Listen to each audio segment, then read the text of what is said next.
Our last topic for concept 2 is going to be basically knowing how to compare two different sets of data for both dot plots as well as box plots. So I'm going to start with box plots first, and then we're going to go ahead and look at another example with a dot plot.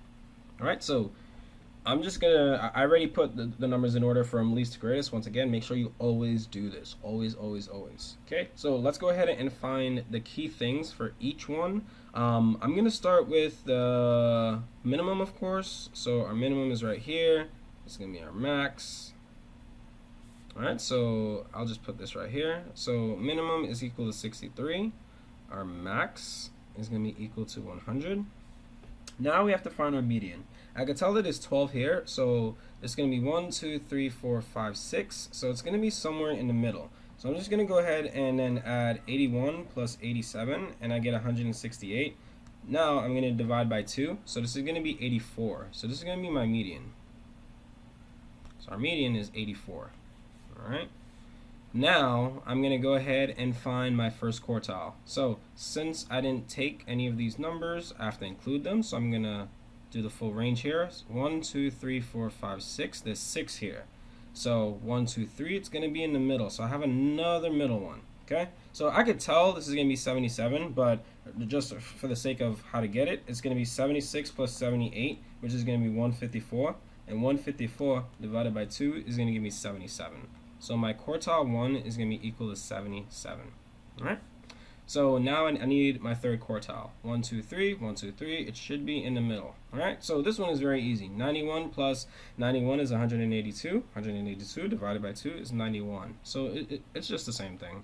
So quartile 3 is going to be equal to 91. Okay. So in a second, I'm just going to go ahead and construct that. But I'm going to make my second one first. So once again, I need my minimum, which is going to be equal to 54, and my maximum. My maximum is equal to 65. There you go, 65. All right, so minimum, maximum. Once again, it's 12. So 6, 1, 2, 3, 4, 5, 6, and then 1, 2, 3, 4, 5, 6. So it's right here.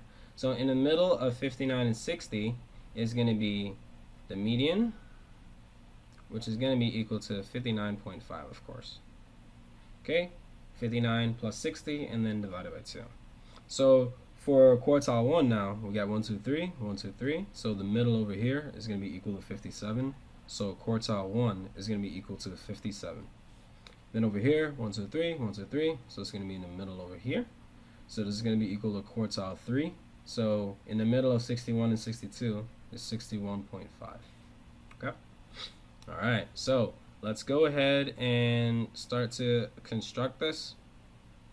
As you could see, this thing over here isn't going to give me all that I need. So I'm just going to go ahead and have to expand this. So bear with me, 66, and then we got 64, 62, 60, 58, 56, 54, and then lastly 52. There we go. Alright, so that should work just fine now. Right, so I'm going to first take a look at the science test grades. And the science test grades has a minimum of 63, so it'll be right here. Maximum of 100. First quartile is 77, so that'll be about right here. So I'm just draw that line and then connect. Our median is 84. And quartile 3 is 91. And connect. And connect. So now, I'm just going to title this science. Okay, now for our next one, we have 54.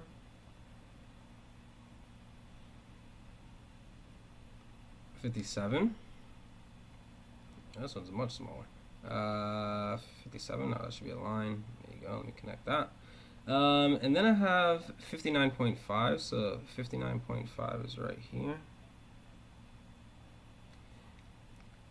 61.5. It's going to be around right here. and then my maximum of 65. So 65 is going to be about right here. Okay, so as you can totally tell, these are completely different spreads. All right, and these are heights. Heights. Okay, so how can we compare this? I could tell that this, of course, science class has a way larger spread in data than students' heights. As you can see, it starts over here at 63 and then it goes all the way to 100. So the spread is huge. I could say that the heights are a little bit more consistent than the grades in science. The reason why I could say that is because all of the data is basically smushed together for the heights of students. But if you look at science, there's such a big range. So if you look at the ranges of the data, you could tell whether or not the data is consistent, or whether all of the points are going to be more closely aligned or around each other, or if they're going to be more separated. All right. You could also compare the interquartile ranges. Just go ahead and calculate that, and you could see which one has the bigger interquartile range or the least interquartile range, or whether that's the heights or the grades, the science test grades. So as you can see, there's a lot you could do in order to describe what's going on between these two different graphs. Okay, so that's it for box plots. Let's go ahead and do dot plots, and then that'll be it for concept 2.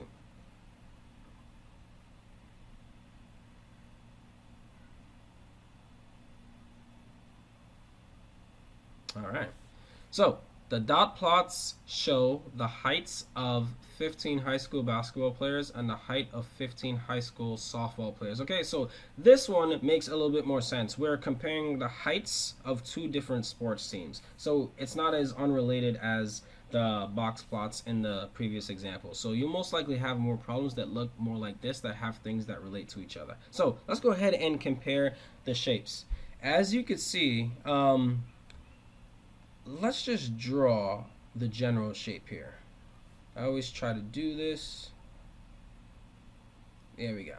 Okay, so you can see that basketball players have a much larger spread in height. So BB has larger spread in height. Okay, what else can I tell? I can tell that a lot of the heights are skewed to the right for the soccer players. So soccer player height skewed to the left, actually. If it's skewed to the left, it means it goes down on the left side and the right side is bigger. If it's skewed to the right, it means it goes down on the right side and the left side is bigger. So these are just the general shapes. Okay? So compare the centers. So when you think about the center, you're going to be thinking about the median.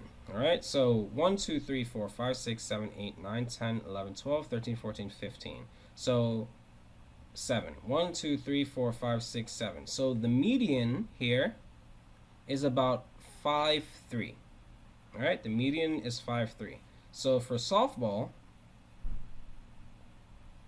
median is 5 foot 3 inches. Now let's see for basketball. 1, 2, 3, 4, 5, 6, 7, 8, 9, 10, 11, 12, 13, 14, 15.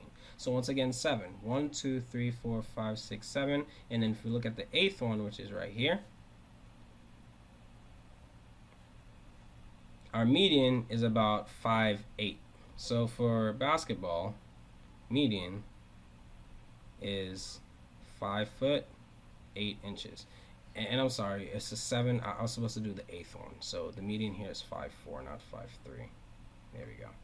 5'4". Okay? So you could tell here that the median basketball player is taller than the median softball player. So median